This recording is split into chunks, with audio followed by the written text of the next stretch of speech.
Բարի երեկո, ուղիղ եթերում Ազատության լրատվական կենտրոնն է։ Այսօր ծրագրում առաջարկում ենք։ Փաշինյանի Ստամբուլյան բանակցություններից ժամեր անց իսլամական երկրները հորդորել են Երևանին կատարել Բաքվի պահանջները, այդ թվում ադրբեջանցիների վերադարձի մասով։ Ամերիկյան հարձակումը հսկայական վնաս է պատճառել Իրանի բոլոր միջուկային օբյեկտներին, հայտարարում է Թրամփը։ Իրանի արտգործնախարարը Մոսկվայում հանդիպել է Վլադիմիր Պուտինի հետ։ Неспровоцированная абсолютно агрессия против Ирана не имеет под собой никаких оснований и никаких оправданий. Սյունիքում կատարված չափումները վկայում են բնական ռադիոակտիվ ֆոնի փոփոխություն չկա։ Զուգահեռ չափումներ է կատարում ավելի իրավիճակը ճշտելու համար։ ԿՊԱ-ական պատգամավոր գործարար Խաչատուր Սուքեսյանի խոսնակը հերքում է Մոսկվայից հնչող հայտարարությունը, թե նրան առնչվող ընկերությունը կապ ունի ադամանդների հափշտակման հետ։ Ձերբակալվել են Վանաձորի նախկին քաղաքապետ Սամվել Դարփինյանը, նրա եղբայրը եւ եւս 2 հոգի, ըստ իրավապահների փողերի լվացման մեղադրանքով։ Մինչ քաղաքային իշխանությունը հայտարարում է տրանսպորտային նոր բարեփոխումներ անելու մասին, քաղաքացիները բողոքում են արդեն եղածից։ Առանց այդ խցանումներ էր, հիմա որ մի գիծը թողել են ավտոբուսին, ավելի շատ է խցանումները։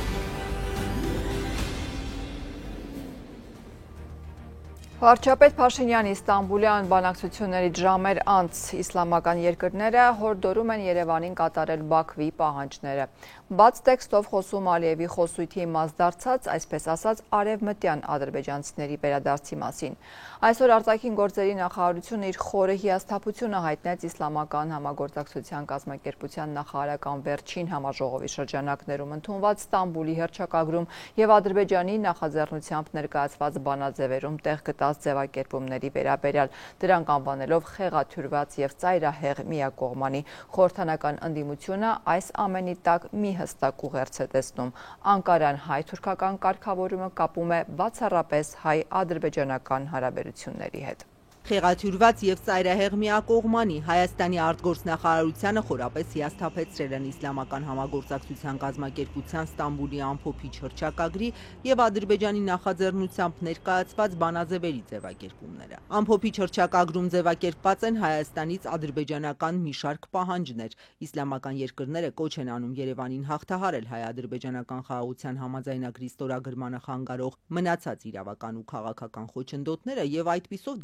դադարեցնել Ադրբեջանի ինքնիշխանության եւ տարածքային ամբողջականության խաթարումը։ Բացի այդ, դատապարտել են, որ Հայաստանը հրաժարվում է երկխոսել մեջբերեմ արևմտյան ադրբեջանական համայնքի հետ, վերահաստատել են նրանց վերադարձի իրավունքը իրենց ծագման վայրեր ներկայիս Հայաստանի տարածքում։ Պաշտոնական Երևանը հիշեցրել է, Հայաստանն է առաջարկում առանց հետաձգման ստորագրել համաձայնագիրը, ինչպես նաեւ կառուցողական լուծումներ գտնել Ադրբեջանի կողմից բարձրացվող մի շարք հարցերի կապակցությամբ, թե մասնավորապես որ հարցերի կամ ինչ լուծումներ Երևանից չեն մանրամասնել։ Արտաքին գործերի նախարարությունը կոչ է անում վերոնշյալ հռչակագրին եւ բանաձևերին միացած իսլամական համագործակցության կազմակերպության անդամ երկրներին վերանայել եւ վճռականորեն հրաժարվել Հայաստանի տարածքային ամբողջականությունը ու ինքնիշխանությունը թիրախավորող եւ Հայաստանի ու Ադրբեջանի միջև կարգավորման գործընթացը վտանգող կողմնակալ նախաձեռնություններից։ Արտաքին գերատեսչությունը արևմտյան Ադրբեջանի խոսույթը համարում է տարածքային պահանջ Հայաստանի նկատմամբ, հիշեցնում, որ ԽՍՀՄ վերջին տարիներին հեռացած ադրբեջանցիները կամ վաճառել, կամ գույքի փոխհատուցում են ստացել Հայաստանի կառավարությունից։ Ցավոք նույնը չի եղել հայերի ճակատագիրը Ադրբեջանում, Բաքվում, Սումգայիթում եւ այլ վայրերում, որտեղ տեղի են ունեցել հայերի կոտորածներ եւ բռնի տեղահանում։ Իսկ նույնօրինակ վերջին դրսևորմանը մեր տարածաշրջանում աշխարհը ականատես եղավ 2023 թվականի աշնանը, երբ ավելի քան 115,000 հայեր ստիպված եղան լքել Լեռնային Ղարաբաղը, ենթարկվելով էթնիկ զտման։ Ադրբեջանը Հայաստանի սահմանադրության փոփոխությունն ու Ղարաբաղյան հարցով զբաղվող Մինսկի խմբի լուծարումն է դարձրել փաստաթղթի ստորագրման նախապայման։ Ադրբեջանի նախագահը վերջերս Հայաստանի հետ խաղաղության հաստատման կարևորագույն նախապայման նաև ադրբեջանցիների վերադարձը համարեց։ Հայաստանի վարչապետն ասում է, Հայաստանում չի եղել, չկա եւ չի կարող լինել Արևմտյան Ադրբեջան։ Ընդդիմադիր պատիվ ունեմից Տիգրան Աբրահամյանը Facebook-յան գրառման մեջ զուգահեռներ է տարել արցախցիների վերադարձի շուրջ Հայաստանի իշխանության լռության եւ Ադրբեջանի կողմից արևմտյան ադրբեջանցիների հարցն ակտիվորեն առաջ մղելու մեջ։ Հայաստանյան կառավարչի արցախցիների իրավունքների պաշտպանությունից եւ մասնավորապես հավաքական վերադարձից ու Հայաստանի Հանրապետության օկուպացված տարածքների թեմայից հրաժարվելու պայմաններում Ադրբեջանը միջազգային օրակարգ է հրում այսպես կոչված Արևմտյան Ադրբեջան եզրույթը, որը ներառում է ներկայիս Հայաստանից զգալի մասը։ 56 երկրների շարքում իսլամական համագործակցության կազմակերպության անդամ է նաև Թուրքիան։ Եվս մեկ ապացույց, որ Թուրքիան Հայաստանի հետ բանակցում է նախապայմաններով։ Ընդդիմադիր Հայաստան խմբակցության падգամավոր Արթուր Խաչատրյանն այսպես է մեկնաբանում իսլամական համագործակցության կազմակերպության հռչակագիրը։ Այս հայտարարությունը Փաշինյանի Ստամբուլյան բանակցություններից ժամեր հետո հնչեց։ Ընդդիմադիր падգամավորի խոսքով ֆորմալ նախապայմաններ չկան, բայց Անկարան հայ-թուրքական կարգավորումը շարունակում է պայմանավորել հայ-ադրբեջանական հաշտեցմամբ։ Փաշինյանի այս բոլոր ճարտար լեզվով համոզումները, գրառումները, թե շարունակվում են Թուրքիայի հետ բանակցությունները, երկխոսությունը, փուչ է, դատարկ է։ Թուրքիան միշտ եղել է Ադրբեջանի կողմին, Թուրքիան մշտապես հայտարարել է, որ հայ-թուրքական հարաբերությունների նորմալացումը պայմանավորված է բացառապես Հայաստան-Ադրբեջան հարաբերությունների նորմալացմամբ, իդեպ նորմալացում ասելով Ադրբեջանը միշտ հասկացել է Հայաստանի կողմից իրենց բոլոր պայմանների հլուհնազանդ կատարումը։ Խնդիր կա, որ նման հայտարարություն կա եւ այդ խնդիրը պետք է լուծել աշխատանքներով, հենց շփումներով ու երկխոսությունով անդամ բոլոր երկրների հետ, եթե դա հնարավոր է։ Վարչապետի Ստամբուլյան այցեարարությունավետ համարող իշխանական падգամավոր Վահագն Ալեքսանյանը իսլամական երկրների հայտարարությունը խնդրահարույց համարում է, բայց որ նաև Թուրքիան Հայաստանից պահանջներ ունի, այդքան էլ համաձայն չէ։ Դա կազմակերպություն է առանձին վերցրած, որը ինչ-որ առանձին երկրի դիրքորոշում չի արտահայտում։ Սա ամեն դեպքում պետք է ֆիքսենք, էլի դրանք տարբեր երևույթներ են։ Թուրքիան էլ այս կազմակերպության անդամ է եւ ստորագրել է սրա տակ։ Ես կարող եմ ասել, որ առնվազն այդ խոսույթը թուրքական կողմից այնքան չկա, ինչքան որ դա կուզենային ադրբեջանցիները որ լիներ։ Իսլամական համագործակցության կազմակերպության անդամ են ոչ միայն Հայաստանի 4 հարևաններից 3-ը՝ Թուրքիան, Ադրբեջանն ու Իրանը, այլև ԱՊՀ շրջանակներում 4 դաշնակիցները՝ Ղազախստանը, Ղրղըզստանը, Տաջիկստանն ու Ուզբեկստանը։ Իսրայելը ուժեղացրել է հարվածները Թեհրանի տարբեր շրջանների նկատմամբ, լուրը հաղորդում են իսրայելական լրատվամիջոցները։ Միացյալ Նահանգների նախագահն էլ հայտարարել է, որ ամերիկյան հարձակումը հսկայական վնաս է պատճառել Իրանի բոլոր միջուկային օբյեկտներին։ Այս զարգացումներին զուգահեռ Իրանի արտգործնախարարն է Մոսկվայում այսօր հանդիպել Վլադիմիր Պուտինի հետ։ Իսրայելի եւ Իրանի հակամարտության 11-րդ օրը Միացյալ Նահանգների նախագահը հայտարարել է, որ ԱՄՆ զինուժի հասցրած հարվածները հսկայական վնաս են պատճառել Իրանի միջուկային օբյեկտներին։ Դոնալդ Թրամփը նաեւ չի բացառել Իրանում ղեկավարության փոփոխությունը, թեև ԱՄՆ փոխնախագահն ավելի վաղ պնդել էր, որ դա չէ իրենց նպատակը։ Քաղաքականապես կոռեկտ չէ օգտագործել վարչակազմի փոփոխություն եզրույթը, բայց եթե իրանական ներկայիս վարչակազմն անկարող է Իրանը կրկին հզոր դարձնել, ապա ինչու չպետք է վարչակազմը փոխվի։ Ամերիկյան հարվածներից հետո Իրանի բանակի գլխավոր հրամանատարը սպառնացել է պատասխան հարվածներ հասցնել ԱՄՆ-ին, նույնը ասել է նաև զինված ուժերի շտաբի պետը։ Ատոմային էներգիայի միջազգային կազմակերպությունը դեռ ամբողջական գնահատական չունի, թե ինչ վնաս են միջուկային օբյեկտներին հասցրել Միացյալ Նահանգների հարվածները, թեև կանխատեսում են, որ Ֆորդոյի օբյեկտում վնասը շատ էական է։ Ըստ գործակալության ղեկավար Ռաֆայել Գրոսիի, Իրանից հայտնել են, որ օբյեկտների տարածքում ռադիացիայի մակարդակի բարձրացում չի գրանցվել։ Նա նաև ասել է, որ երկխոսությունը շարունակելու հնարավորություն կա, պետք է օգտվել այդ պատուհանից, այլապես եթե հակամարտությունն ընդլայնվի, դա անհավանական հետևանքներ կարող է ունենալ։ Եթե այդ պատուհանը փակվի, բռնությունն ու ավերածությունները կարող են հասնել անհավանական մակարդակի, իսկ մեր իմացած միջուկային գլոբալ չտարածման ռեժիմը կարող է խարխլվել եւ փլուզվել։ Այս ֆոնին Իրանի արտգործնախարարն այսօր Մոսկվայում հանդիպել է Ռուսաստանի նախագահի հետ։ Վլադիմիր Պուտինն ասել է, որ Իրանի դեմ ագրեսիան անհիմն է, իսկ Մոսկվան փորձում է օգնել իրանցի ժողովրդին։ Իրանի դեմ այս բացարձակապես չհրահրված ագրեսիան որևէ հիմք եւ արդարացում չունի։ Մեր կողմից մենք ջանքեր ենք գործադրում Իրանի ժողովրդին օգնելու համար։ усилия для того, чтобы оказать содействие иранскому народу. Աբաս Արաղչին էլ ասել է, որ հարձակումն ագրեսիայի ակտ է, որը պետք է դատապարտի ողջ աշխարհը։ Ըստ նրա, դա հարձակում է նախ եւ առաջ ՄԱԿ-ի կանոնադրության վրա, քանի որ ամբողջությամբ խախտում է այն։ Դա հարձակում է միջազգային իրավունքի, միջազգային նորմերի եւ ամենակարևորը միջուկային զենքի չտարածման մասին պայմանագրի վրա։ Հանդիպումից հետո Արաղչին ասել է, որ Պուտինի հետ քննարկել են ստեղծված իրավիճակը, այլ մանրամասներ չի ներկայացրել։ Մինչ Միացյալ Նահանգներն ու Իրանը սպառնում են միմյանց, Իսրայելի բանակը հայտարարել է, որ հարվածել են իրանական 6 օդանավակայանի, ոչնչացրել 15 ինքնաթիռ, վնասել թռիչքուղիները։ Իսրայելն ասել է, որ ցերեկն էլ հարվածել են Ֆորդոյի միջուկային օբյեկտ տանող ճանապարհներին, իսկ Թեհրանում աննախադեպ հարվածներ են հասցրել Իսլամական հեղափոխության պահապանների կորպուսի կառույցներին, նաև Էվին բանտին եւ բոլոր բազարներին, որտեղից հրթիռներ են արձակվել Իսրայելի վրա։ Իրանը հերքել է լուրը, որ հարվածել են նաև պետական հեռարձակողի շենքին։ Իսրայելի վարչապետն ասել է, որ ամեն ինչ կանեն Իրանի միջուկային եւ բալեստիկ հրթիռների ծրագրերը վերացնելու համար։ Ըստ Բենյամին Նեթանյահուի, Իսրայելը շատ մոտ է այդ նպատակների իրականացմանը։ Կարող եմ ձեզ մեկ բան ասել, մենք չենք ներքաշվի հյուծվող պատերազմի մեջ, բայց նաև չենք ավարտի այս պատմական արշավը, քանի դեռ մեր բոլոր նպատակներին չենք հասել։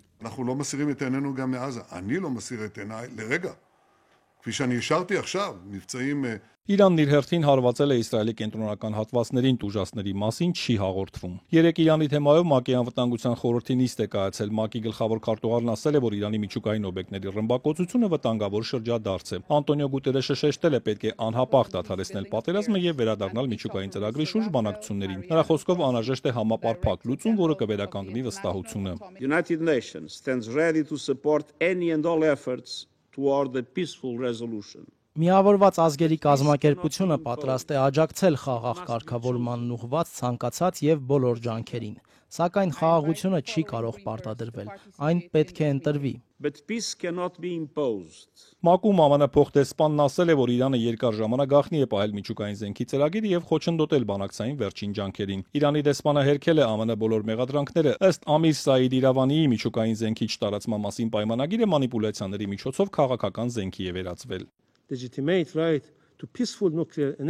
Կողմերին խաղաղ նպատակներով միջուկային էներգիայի օրինական իրավունքը երաշխավորելու փոխարեն այն որպես պատրվակ է օգտագործվել ագրեսիայի եւ անօրինական գործողությունների համար, որոնք վտանգել են իմ երկրի գերագույն շահերը։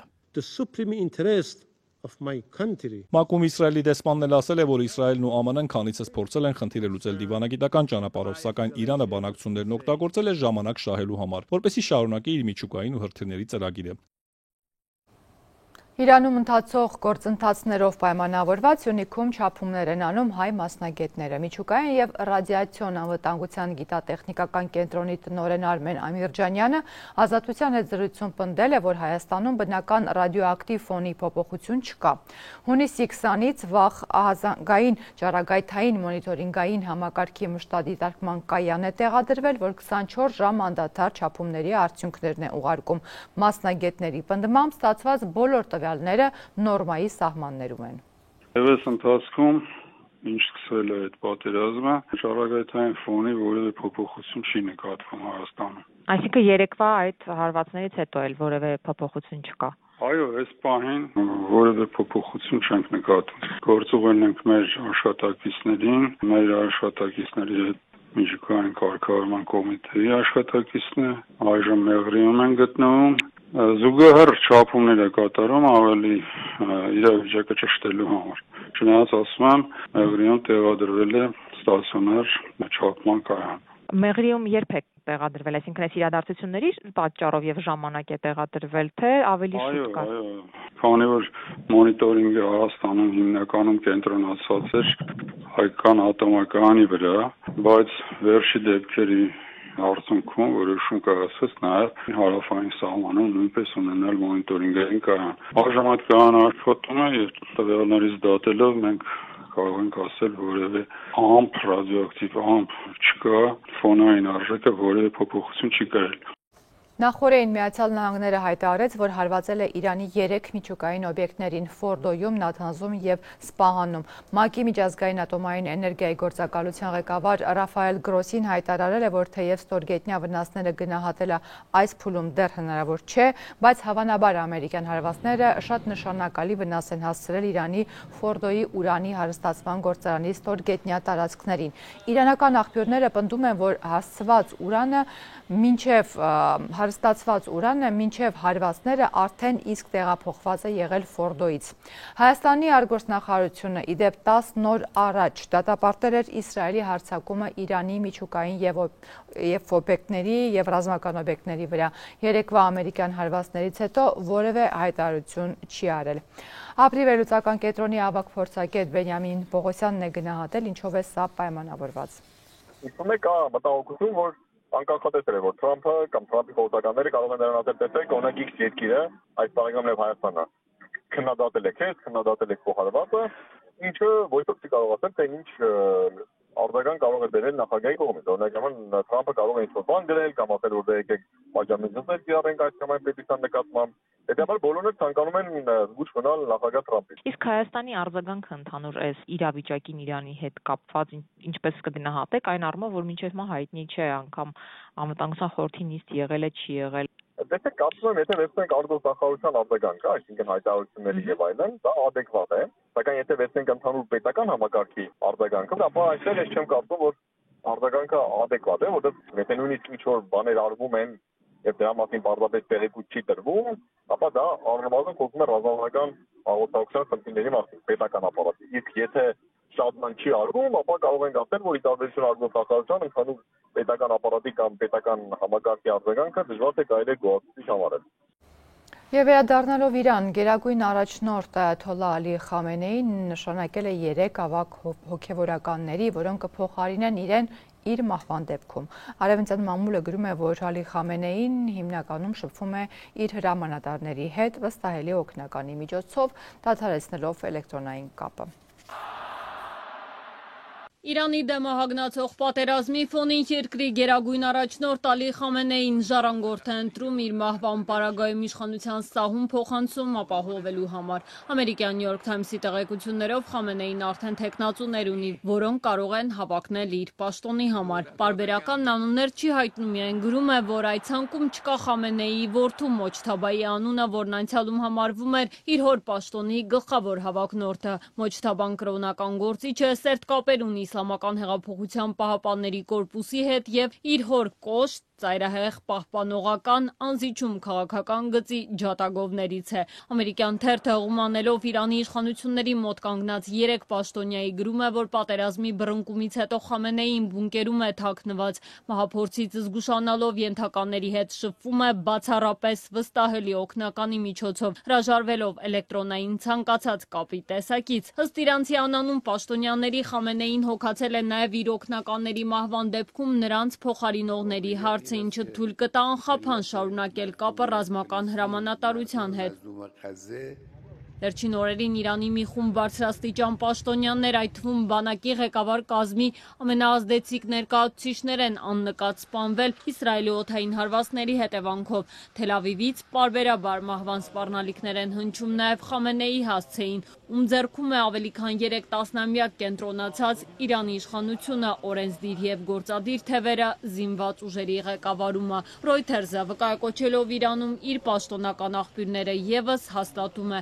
մահվան վտանգի բախված Իրանի ղեկավարությունը քննարկում է Խամենեիի իրավահաջորդի ընտրության հարցը և նախընտրում է այնպիսի մի թեկնածու, որը հավատարիմ կլինի իսլամական հեղափոխության սկզբունքներին և ընդունելի կլինի ինչպես ժողովրդի, այնպես էլ ռազմական խավի համար։ 5 պաշտոնյաներ, որոնք նախընտրել են անանուն մնալ, լրատվամիջոցին պատմել են, որ այդ թեկնածուն կարող է լինել ինչպես գերագույն առաջնորդի որդին Մոջթաբան, այնպես էլ Հասան Խոմեյնին, իսլամական հեղափոխության առաջնորդի թոռը։ Խոմեյնի կրտսերը համարվում է բարեփոխականների ճամբարի ներկայացուցիչ և խոսում է սոցիալական քաղաքական սահմանափակումների մեղմացման օգտին։ Միաժամանակ հարգանք է վայելում ավագ հոգևորականների Իսլամական հեղափոխության պահապանների շրջանում իր ծագման շնորհիվ։ Շրջանառվող անուններից բացի հնարավոր է ընտրվի անհայտ հոգևորական, որը կլինի հեղափոխության պահապանների կորպուսի կատարողը, սահմանափակ իշխանությամբ, կարծում է իրանցի փորձագետ Ալի Վայեզը։ Հնարավոր է, որ նրանք առաջադրեն մի թեկնածու, որի մասին ոչ ոք երբևէ չի լսել, եւ իրականում չի ունենա նույն իշխանության լծակները, որոնք ունի Այաթոլլահ Խամենեին ավելի քան 30 տարի։ Տասնամյակներ առաջ իշխանությունը այաթոլլաներին զիջած Իրանի թագավորական ընտանիքի Փահլավիների ժառանգորդը Խամենեին կոչ է անում օր առաջ հեռանալ, իշխանությունն էլ աշխարհիկ թեկնածուի իրեն հանձնել։ Իրանի վերջին շահի որդին արտասահմանում բնակվող Ռեզա Փահլավին պնդում է, որ մոլլաների ռեժիմի հեռացումը միակ քայլն է, որը կստիպի Իսրայելին, Միացյալ Նահանգներին դադարեցնել հարվածները։ Իրանի ազատագրման եւ խաղաղության միակ լուծումն այն է, որ այս ռեժիմն այլևս գոյություն չունենա։ Ժամանակն է, որ միջազգային հանրությունը վերջապես որոշի, արդյոք այս անգամ կանգնում են ժողովրդի կողքին, օգնելու նրանց տապալել այս ռեժիմը։ Ուղիղ 37 տարի առաջ այս օրերին, երբ Իրանի դեմ կրկին Միացյալ Նահանգների աջակցությամբ Իրաքն էր պատերազմում եւ ել ավելի մռայլ էին այդ հակամարտության հեռանկարները, Իսլամական Հանրապետության հիմնադիր այաթոլլահ Ռուհոլլահ Խոմեյնին դժկամությամբ ընդունեց հրադադարի որոշումը, կումանել թույնի բաժակից։ Այսպես էր ստեղծված իրավիճակը բնութագրել Խոմեյնին, ում կումանելուց էլ կախված էր երիտասարդ Իսլամական Հանրապետության հետագա գոյությունը։ Առայժմ հստակ չէ, թե ինչ որոշում կկայացնի նրա իրավահաջորդը 86-ամյա Ալի Խամենեին, որի առաջնորդած երկինը մի քանի օրում ավելի ծանր հարվածների է բախվել, քան Իրաքի հետ 8 տարի տևած պատերազմի ընթացքում։ Ավելի քան մեկ շաբաթ շարունակվող պատերազմի օրերին Իրանի գերագույն առաջնորդը շարունակաբար պնդել է, հանձնվել չի պատրաստվում, ակնարկելով, որ նախընտրում է նահատակվել, քան սպիտակ դրոշակ պարզել նախագահ Թրամփին կամ Իսրայելի վարչապետ Նեթանյահուին։ Իրանի ժողովուրդը կդիմադրի պարտադրված պատերազմին, անցած օրերին հայտարարում էր Խամենեին, որ պատերազմի բռնկումից ի վեր երկու տեսաուղերձ է հղել, երկուսն էլ նախապես ձայնագրված, երկուսն էլ ենթադրաբար բունկերից շագանակագույն վարագույրների ֆոնին եւ իրանական դրոշի կողքին։ Եթերում Ազատության լրատվական կենտրոնն է, մեր լուրերին կարող եք հետևել նաև Ազատության տելեգրամյան ալիքում, իսկ այս ծրագրի երկրորդ մասում առաջարկում ենք։ ԿՊԱ-ական պատգամավոր գործարար Խաչատուր Սուքեսյանի խոսնակը հերքում է Մոսկվայից հնչող հայտարարությունը, թե նրան առնչվող ընկերությունը կապ ունի ադամանդների հափշտակման հետ։ Ձերբակալվել են Վանաձորի նախկին քաղաքապետ Սամվել Դարփինյանը, նրա եղբայրը եւ եւս 2 հոգի, ըստ իրավապահների փողերի լվացման մեղադրանքով։ Մինչ քաղաքային իշխանությունը հայտարարում է տրանսպորտային նոր բարեփոխումներ անելու մասին, քաղաքացիները բողոքում են արդեն եղածից։ Առանց այդ խցանումներ էր, հիմա որ մի գիծը թողել են ավտոբուսին, ավելի շատ է խցանումները։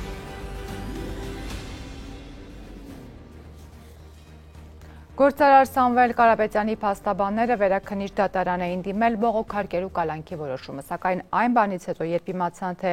որ դատավորին է այն մակագրվել, բողոքը հետ են վերցրել։ Կարապետյանի փաստաբան Արամ Վարդևանյանը պնդում է, քաղաքական հնչեղ գործերի դեպքում դատավոր Արմեն Դանիելյանի եւ մեղադրող դատախազի դիրքորոշումները մշտապես համընկնում են։ Այս ընթացքում անազատության մեջ գտնվող Կարապետյանը չի լռում եւ Ֆարմավիր քրեակատարողական հիմնարկից ուղերձներ է հղում։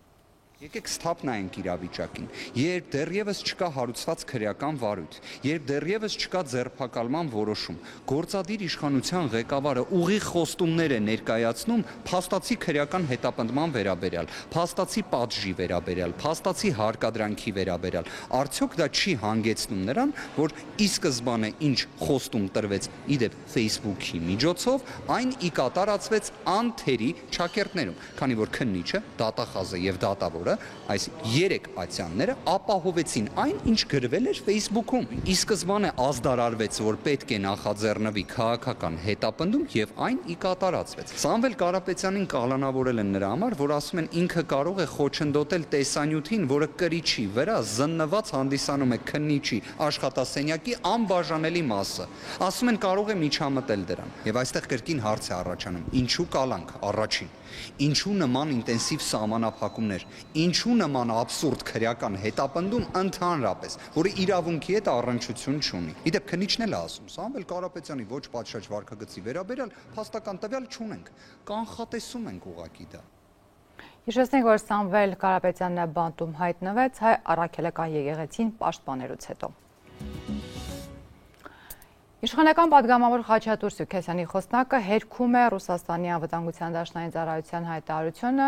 որ Խաչատրյանին առնչվող ընկերությանը մեղադրում էր ադամանդների հափշտակման կապի մեջ։ Ռուսական կողմը մանրամասը նկարագրել է նաև հափշտակության մանրամասները, սակայն Խաչատրյանի գրասենյակից պնդում են, որ սա պարզապես տեղեկատվական պատերազմ է առանց հստակեցնելու, թե որն է դրա պատճառը։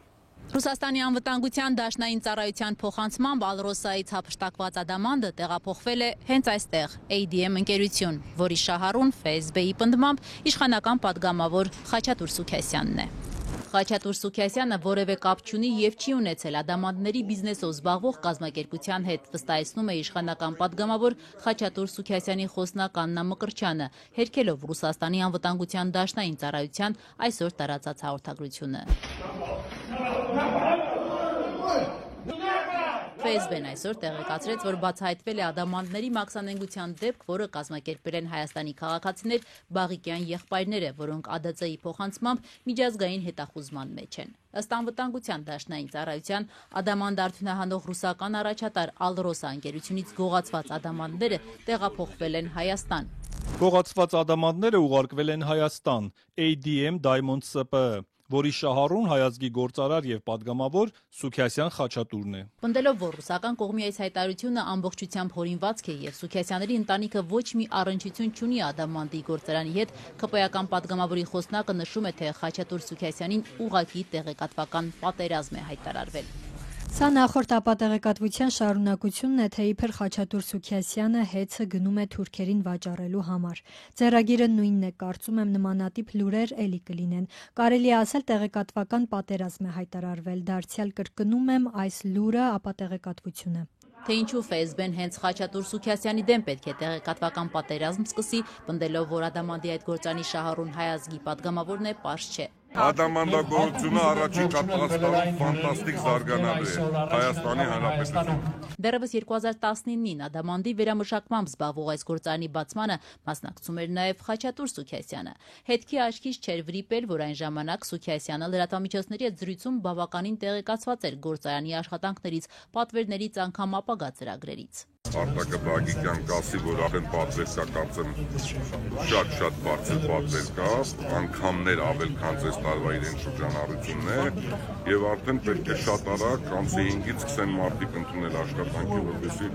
կարողանան այդ պատվերները 2020 թվականին հասցնել։ 2020 թվականին առաջի երկրորդ երամսյակից հետո կարելի է արդեն մտածել երկրորդ, երրորդ հարթակներ ստեղծելու մասին։ Պետական ռեգիստրի տվյալներով ADM Diamonds ընկերության ստեփականատերերը 2017 թվականից եղել են Ասպարիկ Բաղիկյանը եւ Մարինե Բաղիկյանը։ 2024-ից արդեն միակ բաժնետերը Արթուր Մավրիկի Օհանջանյանն է։ Իդեպ դեռևս 2021-ին հետքը գրել էր, որ ադամանդների վերամշակմամբ զբաղվող ADM Diamonds գործարանին փոխկապակցված ընկերությունը դեռևս 2020-ին ադամանդ էր ներմուծել Հայաստան, կեղծելով արժեքն ու խուսափել 17 միլիոն դրամի մաքսատուրքից։ Վերադառնալով FSB-ի կողմից բացահայտված ադամանդի մաքսանենգության գործին, նշենք, որ Ռուսաստանի դաշնային ծառայության տվյալներով Բաղիկյան եղբայրներից բացի բացահայտված այս հանցավոր խմբի մաս են եւս 2 հայեր։ Մասնավորապես Ռուսաստանի իրավապահները Ալրոսա ընկերության աշխատակցուի Վալենտինա Մատյուշենկովայից եւ նրա որդուց բացի ձերբակալել են Ռուսաստանի եւ Հայաստանի քաղաքացիներ Արմեն Պետրոսյանին եւ Արման Սահակյանին։ Ընդ որում ըստ FSB-ի նրանք պատասխանատու են եղել թանկարժեք քարերի մաքսանենգության, ինչպես նաեւ թանկարժեք քարերը ավելի ցածրարժեք եւ անորակ քարերով փոխարինելու համար։ Շուրջ 1.7 միլիոն ռուբլի արժողությամբ ադամանդների հերթական խմբականակի հափշտակման փորձի ժամանակ էլ այս 4 անձինք ձերբակալվել են, որի մասին FSB-ն նաև տեսանյութ է հրապարակել։ То есть взамен этих оставили Ռուսաստանի իրավապահների փոխանցմամբ մեղադրյալները բարձրորակ ադամանդի հումքը պարբերաբար հափշտակել են անցած տարվա սեպտեմբերից մինչև այս տարվա հունվար եւ դրանք ուղարկել Հայաստան ADM Diamonds։ Ադամանդների վերամշակմամբ զբաղվող հայաստանյան ընկերությունն այսօր տարածած հաղորդագրության մեջ հերքել է ռուսաստանյան իրավապահ մարմինների պնդումները, շեշտելով, թե երբևէ չի համագործակցել անօրինական եւ հանցավոր խմբերի հետ։ ADM Diamonds-ը նաեւ հերքել է կապը ազգային ժողովի падգամավոր Խաչատուր Սուքասյանի հետ, պնդելով, որ վերջինս չի հանդիսանում եւ չի հանդիսացել ոչ ընկերության շահառու, ոչ ընկերության բաժնետեր եւ ոչ էլ առավել եւս սեփականատեր։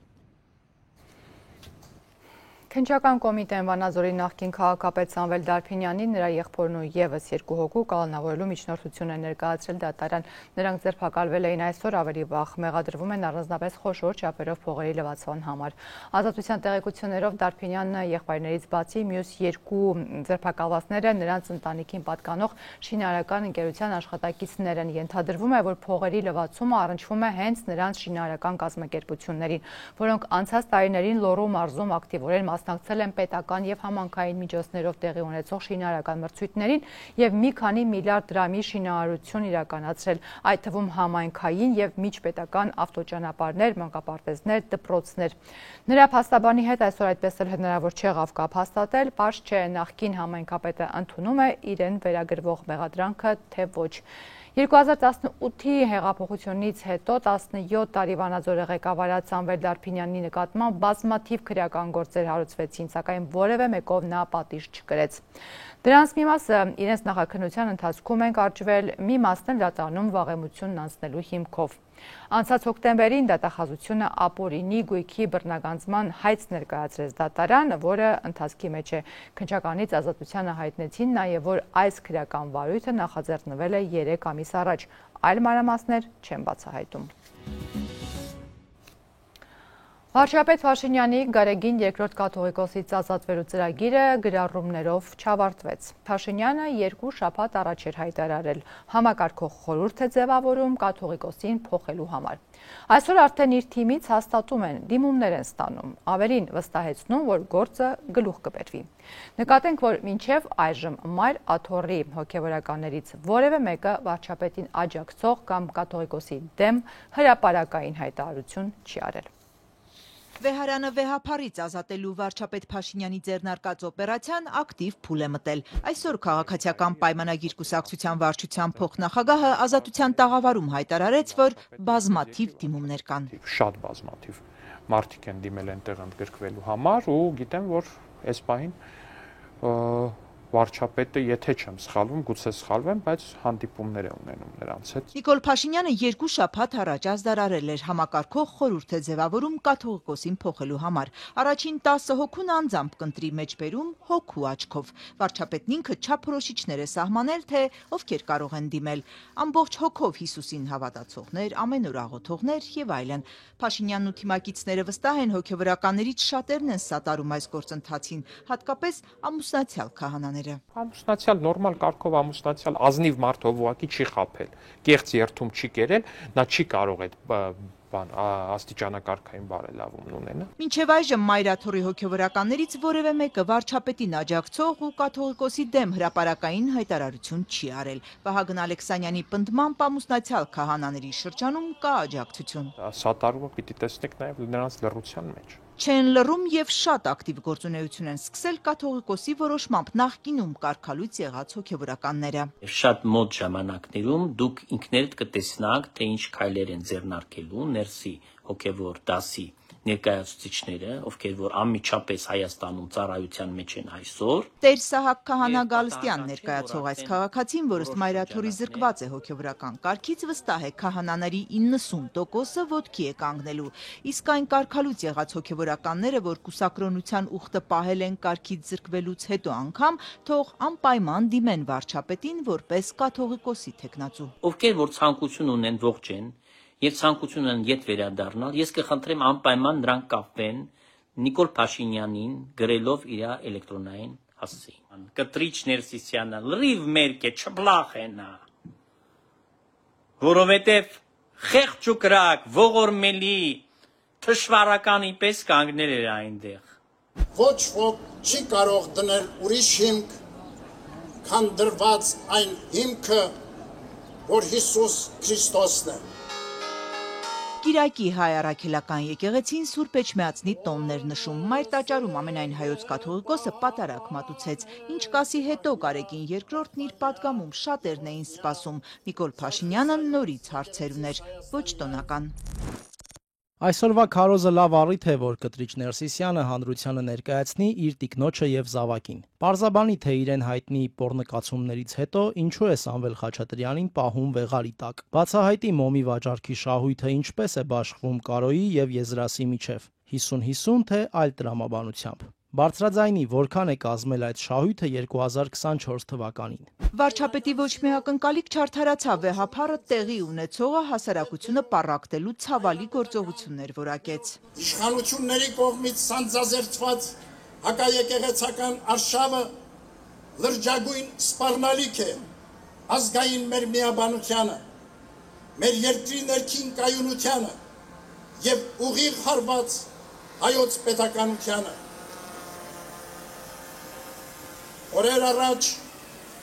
ականատես դարձանք մի նոր դատապարտելի երևույթի։ Ի պաշտպանություն Սուրբ Էջմիածնի հանդես եկող եկեղեցանվեր հայորդու ազգային բարերար Սամվել Կարապետյանի դեմ իրականացվեց անօրինական հետապնդում։ Ատելությամբ ու թշնամանքով բռնաճնշումներով երկիր չի կառուցվի, ընդգծեց կաթողիկոսը։ Սպառնալիքի ու վախի մթնոլորտում արդարություն ու համերաշխություն չի հաստատվի։ Ես կարծում եմ ինքը արդարության ու արդարադատության մասին խոսելու իր ոսկե ժամերը, որ ուներ օրինակ, չգիտեմ, Ռոբերտ Քոչարյանի կառավարման տարիներին, Սերժ Սարգսյանի կառավարման տարիներին բաց է թողել։ Այդ իր պատկերացրած արդարադատությունը երևի իր ամենասիրելի նախագահ Ռոբերտ Քոչարյանի կողմից զուգարաններում մարդասպանության տեսքով բանն է, այդ արդարադատությունն է Քոչարյանի թիկնապահների կողմից։ Իշխող թիմի ներկայացուցիչը վստահ է, իրենց հաջողվելու է մեջբերում մաքրել եկեղեցին։ Էջմիածինը միանշանակ շարունակելու է պաշտպանել ազգային շահերը, բայց իր գնալուց հետո արդեն հայ ազգային շահերը, Հայաստանի պետական շահերը նույնպես։ Կարեգին II կաթողիկոսը Կիրակնորյա միասնական աղոթքում հիշեց տեղահանված արցախցիներին Բաքվի բանտերում պահվող հայ գերիներին, փորձությունների մեջ մխիթարություն գտնելու զորություն մաղթեց, իսկ հավաքվածներին առաքյալի խոսքով դիմեց։ Հաստատուն մնացեք հավատքի մեջ, քաջ եղեք, զորացեք, ձեր ամեն ինչը սիրով թող լինի։ Էջմիածնի տոնին նախորդել է միաբանական համագումար, որ տևել է 5 օր։ Այդ մասին Մայրաթորը միայն այսօր է հաղորդագրություն տարածել։ Այդ համագումարին մասնակցել են միաբաններ նաև Մեծիտան Կիլիկիո կաթողիկոսությունից, Երուսաղեմի եւ Կոստանդնուպոլսի հայոց պատրիարքություններից։ Ըստ Էջմիածնի հայտարարության վեհափառը մտահոգությամբ է նշել, որ վարչապետի կողմից ծրագրավորված հարձակումները նպատակ ունեն վարկաբեկել հայ եկեղեցականությանն ու եկեղեցուն, լրացնել եկեղեցու ձայնն ու նվազեցնել նրա բարձր հեղինակությունը։ Միաբաններին հորդորել է միասնական լինել նոր փորձություններին հանդիման։ Քաղաքային իշխանությունը հայտարարում է տրանսպորտային նոր բարեփոխումներ անելու մասին։ Քաղաքապետարանը ավելացնում է առանձնացված ավտոբուսային գծերը։ Որոշ փողոցներում էլ սահմանափակելու է երթևեկությունը։ Կթեթևացնի արդյոք այս փոփոխությունը գերծանրաբեռնված երթևեկությունը։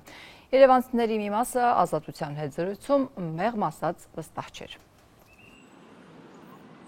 Նոր գծեր, բայց հին խնդիրներ։ Երևանի փողոցներում կրկին խցանումները շատացել են։ Մինչդեռ արձակուրդային շրջանում պատկերը այլ պետք է լիներ։ Քաղաքային իշխանությունը հայտարարում է, ուզում են բարելավել հանրային տրանսպորտը, ավտոբուսների համար նոր գծեր են առանձնացրել։ Բայց վարորդների հարցն է, ով է պատասխան տալու անվերջ խցանումների եւ պարալիզացված քաղաքի համար։ Շատ հաճելի պրոբկի մեջ ենք, արդեն 55 րոպե, հաճույք ենք ստանում ուղակի։ Գործերներս թողել ենք, սենց տեսեք ինչ հետաքրքիր գծանշումներ են արել, ավտոբուսի գիծա։ Այս ես կատվածը արել ժամը 2-ից քանից, արդեն 3:14-ը քաղաքի մի ծայրից մյուս ծայրը չեմ ասել։ Հասարակ բան, այստեղից որ մի գիծն է ձախ, այդ մեքենաները այդ հոսքը ոնց են կառավարելու մի գծով։ Տուգանքներն են ավելացել, որովհետև փոփոխությունը, որը անում են, մարդիկ չեն կարող կողմնորոշվեն կենտրոնական արագ էս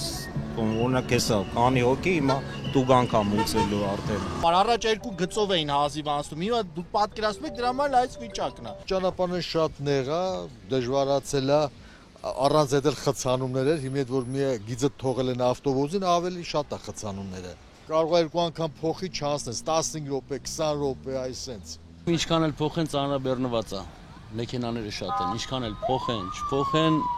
չի թեթևանա։ Вообще գաղափար չունեմ, այսօր տենում եմ այդ առանձնացրած գծերը։ Երկու շաբաթ առաջ ներդրված ավտոբուսային նոր գծերը միտված են բացառապես հասարակական տրանսպորտի աշխատանքի բարելավմանը, պարզաբանում է Երևանի քաղաքապետարանի տրանսպորտի վարչության պետ Վազգեն Հարությունյանը։ Մաշտոցի պողոտայում առանձնացված գիծը կշարունակվի Խորենացի փողոցով, ապա Բեյրութի, Իտալիայի եւ Արգիշտի փողոցներով կհասնի Հաղթանակի կամուրջ։ Խորենացի փողոցում կայանելն արգելվել է, որ երկու ուղղություններով էլ ավտոբուսի գիծը աշխատի։ Արգիշտի Գրիգոր Լուսավորիչ փողոցներում նույնպես փոփոխություն է արվել, ինչին էլ դեռ չեն հարմարվել վարորդները։ Փոփոխության արդյունքում ստեղ մի երթևեկելի գոտի, երրորդ երթևեկելի գոտուց արգելվեց սաղ շրջադարձը եւ նախատեսվեց բացառապես ուղիղ։ Որպես այս հոսքերը տեղավորվեր, ուրեմն Գրիգոր Լուսավորիչ եւ Մաշտոց փողոցներում ավելացվեց եւս մեկ սաղ երթևեկելի գոտի, որպեսզի այս հոսքերը կան դեպի Հաղթանակ կամուրջ կարողանան շարունակեն։ Այսօր ստեղ ունենք խնդիր, եւ խնդիրը պայմանավորված է ինչու։ Վարորդները այս երկու գոտուց դեռ շարունակում են ցախ շրջադարձ անել դեպի Արգիշտի փողոց, իսկ Արգիշտի փողոցում ներկայումս ավտոբուսի գծի ներդրմամբ փաստացի մնացել է մեկ երթևեկելի գոտի։ Երթևեկության նոր սխեմայի պատճառով վարորդները երկու երթևեկելի գոտուց միայն մեկով պետք է վարեն։ Դեպի Աշակունյաց փողոց հատվածում վարորդները չեն հասցնում ժամանակին ազատել խաչմերուկը, ձևավորվում է խցանման օջախ, ասաց Հարությունյանը։ Քաղաքային իշխանությունը խնդրին լուծում ունի։ Առաջիկա օրերին 4-րդ երթևեկելի գոտուց ցախ շրջադարձը դեպի Արգիշտի փողոց արգելենք, որը կթեթևացնի հոսքերը դեպի Արգիշտի փողոց, հնարավորություն տալով Արգիշտի փողոցը ծանրաբեռնվածությունը նվազեցնել եւ ընդհանուր երթևեկության արագությունը բարելավել, որտեղ խցանում այս հատվածում ներկայումս, իսկ այս հոսքերը տեղափոխենք ստեղ Գրիգոր Լուսավորիչ եւ Մաշտոց փողոցների խաչմերուկ եւ լուսացության ռեժիմների կարգավորման արդյունքում հնարավորություն տանք, որպես այս հոսքերը երթևեկեն դեպի Հաղթանակ կամուրջ եւ Հաղթանակ կամուրջում էլ լուսացության ռեժիմների փոփոխման արդյունքում հնարավորություն տանք անխոչետուն դրանք ազատեն դեպի Իսակով եւ Աթենքի փողոցներ։ Հիմնական նպատակը ըստ քաղաքապետարանի պաշտոնյայի ապահովելն է, որ հանրային տրանսպորտը շարժվի արագ, անվտանգ եւ առավելություն ունենա մյուս երթևեկողների նկատմամբ։ Քաղաքային իշխանությունները չեն հերքում, երբ հասարակական տրանսպորտի համար առանձնացվում է գոտի, այն վերցվում է ընդհանուր երթևեկելի տարածքից, ինչը անխուսափելիորեն բերում է մյուս ուղղություններով ծանրաբեռնվածության։ Փոփոխությունից հետո քաղաքապետարանը շարունակական մշտադիտարկումներ է անցկացնում, ասաց պատասխանատու պաշտոնյան։ Անհրաժեշտության դեպքում կատարվում են երթևեկության կազմակերպման տեղային փոփոխություններ։ Տրանսպորտային հոսքերի մի մասն ուղղվում է այլ փողոցներ խուսափելու համար ընդհանուր խցանումներից։ Դիտարկմանը, որ բազմաթիվ քաղաքացիներ ընտրում են տաքսին կամ անձնական մեքենան ոչ թե հարմարավետությամբ ընտրտուքով, այլ այլընտրանք չունենալու պատճառով, քանի որ հանրային տրանսպորտի շարժակազմը քիչ է ու ոչ միայն չի բավարարում ուղևորահոսքին, այլև ֆիզիկապես անհնար է օգտվել տրանսպորտից, Վազգեն Հարությունյանն արձագանքեց։ Բոլորս հայտնի է, որ բավականին շատ են բողոքները տրանսպորտի ուշացման հետ կապված, սահմանված շվացուցակով երթուղին չսպասարկելու հետ կապված։ Սա ինչու է պայմանավորված։ Պայմանավորված է, որ հասարակական տրանսպորտը շատ անգամ մնում է խցանումների մեջ։ Հասարակական տրանսպորտը չունի առանձնացված երթևեկելի գոտի։ Հասարակական տրանսպորտի միջին արագությունը գրեթե նույնն է, ինչ ընդհանուր տրանսպորտի միջին արագությունը։ Իսկ այս երթևեկության առանձնացված գոտիների ներդրման արդյունքում հասարակական տրանսպորտը ունենում է առավելություն, իր միջին արագությունը ավելանում է։ Քաղաքային իշխանությունը վստահեցնում է, եթե նման փոփոխություններ չարվեն, ապա հաշվի առնելով մեքենաների թվի շարունակական աճը, մայրաքաղաքի երթևեկությունը ոչ թե կկայունանա, այլ ավելի կվատանա։ Պաշտոնական դիրքորոշումն ուղիղ է, առանց հասարակական տրանսպորտին առաջնահերթություն տալու խնդիրը լուծում չի ունենալու։ Քաղաքային իշխանություններն ընդգծում են, որ մինչ անձնական մեքենաներում միջինը տեղաշարժվում է 1 կամ 2 մարդ, հանրային տրանսպորտում ուղևորների թիվը հասնում է 60-ից 80-ի։ Ուստի ըստ նրանց տրամաբանական է, որ հենց հասարակական տրանսպորտն էլ պետք է ունենա առավելություն երթևեկության մյուս մասնակիցների նկատմամբ։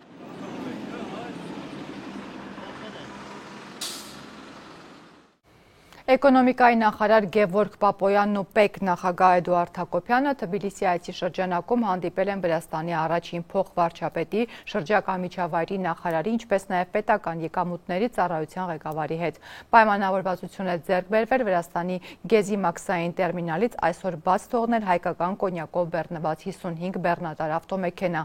Գևորգ Պապոյանի փոխանցմամբ ևս 72 մեքենա բաց կթողնվի առաջիկա 7 օրվա ընթացքում, իսկ դրան կհաջորդի լրացուցիչ 24 մեքենայի բաց թողում։ Ձեռք է բերվել նաև պայմանավորվածություն այսուհետ հայկական շշալցված կոնյակի արտահանման գործընթացը կազմակերպել փոխադարձ ընդունելի եւ կանխատեսելի պայմաններով իր գրառման մեջ նշել է էկոնոմիկայի նախարարը։ Միջազգային լրահոսից ռուս-ուկրաինական պատերազմում շարունակվում են պայթել հրթիռները։ 3 մարդ է զոհվել եւ առնվազն 14-ը վիրավորվել ռուսական հրթիռային հարձակման հետևանքով Խերսոնի մարզում գտնվող ուկրաինական զինվորական ուսումնական տարածքում։ Ուկրաինական կողմի փոխանցմամբ ուսումնական հարձակումից առաջ ժամանակավոր ուսումնական բազայում զինվորականների հետ պարապմունքներ էին ընթանում։ Հաղորդագրության մեջ չի հստակեցվում բոլոր զոհերն ու վիրավորները զինվորականներ են, թե ոչ։ Իր հերթին Ռուսաստանի պաշտպանության նախարարությունը պնդել է, թե հարձակման հետևանքով սպանվել է մոտ 70 ուկրաինացի զինծառայող։ Այսօր ավելի վաղ առավոտյան Ուկրաինայի պաշտոնյաները հայտնել են նաև, որ Կիևը կրկին ենթարկվում է զանգվածային հարձակման, առնվազն 6 մարդ է զոհվել ևս 19 վիրավորվել։ Հրդեհ է արձանագրվել մետրոյի կայարանի մուտքի մոտ, որը քաղաքի բնակիչները հաճախ օգտագործում են որպես ռմբապաստան։ Եվ վերջում Ազատություն ռադիոկայանի հեռարձակումը վերջին օրերին փոփոխվել է։ Մենք այսուհետև եթերում կլինենք միայն ռադիո հայով։ Եթե Երևանում եք, Արմավիրում, Արարատում, Արագածոտնում կամ Կոտայքում, ապա միացրեք 104.1 հաճախականությունը։ Լոռիում լսեք մեզ 91.7, Շիրակում 106.6, իսկ Սյունիքում 106.7 ռադիո հաճախականություններով։ Մենք ուղիղ եթերում ենք ամեն օր, առավոտյան ժամը 9-ին, ցերեկը 3-ին եւ 4-ին, իսկ երեկոյան 7-ին մեր ամփոփիչ թողարկումն է։ Եթե բաց եք թողել մեր ուղիղ եթերը, մեր բոլոր ռադիո հաղորդումները կարող եք գտնել azatutun.am կայքի podcast բաժնում։ Եվ շարունակեք հետևել լուրերին այցելելով նաև azatutun.am կայքեջը կամ մեր սոցիալական հարթակներ։ Իսկ այսօրվա համար այսքանն էինք նախատեսել, հաջողություն։